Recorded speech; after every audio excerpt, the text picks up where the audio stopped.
If you could go back in time, you've learned a lot of lessons on the podcast through your writing on your Substack.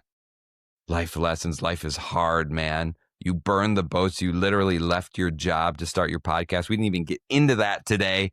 That's something for part 2 when you come on. If you could go back and give your 18-year-old self advice about life, what would it be? I think it would be very related to what we've been talking about. I think I would tell myself to embrace failure. I think that was a big driver for me. A lot of my childhood was just like avoiding any kind of failure. Yeah. And it's crazy what that can close you off to when you live that way. Taking the traveled path is the easy way, but it's rarely the right way. And I found myself as a child doing similar things. You're just going with avoiding pain.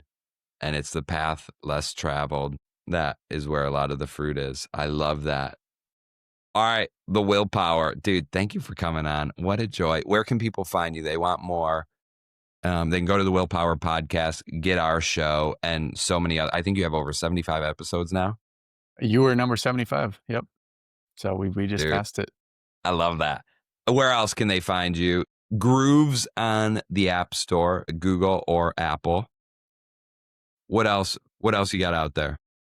Yeah, so Grooves you can find if you Google, or it's mygrooves.app if you want the website that has like links to everything. For me, I have everything I have a personal website, williammulvaney.com. You can also Google my name and I should come up. Those are the 2 big ones. Just the podcast and then website for everything. Awesome. I mean, my podcast is all about fulfillment, Will. What went left unsaid today that you think the audience should hear from you? What do you wish we talked about that I didn't get to in my deficiencies? Well, I mean, I think you did a great job, first of all. Bam, baby. Thank you. Thank you.